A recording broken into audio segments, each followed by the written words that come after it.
Próbálkoztunk, esküszöm, megpróbáltuk, nem sikerült.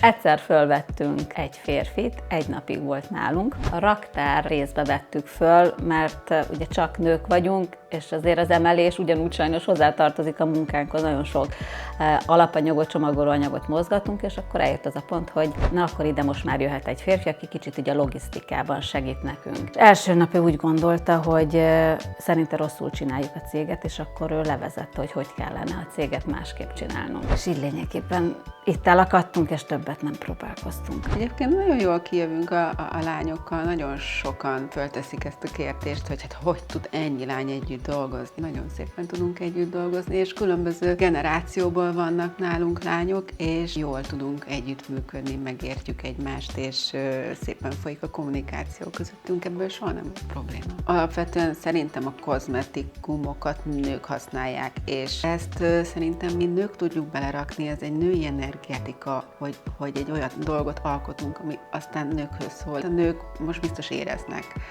akik ezt hallgatják, hogy mi a lényeg, mi a lelke ennek a dolognak.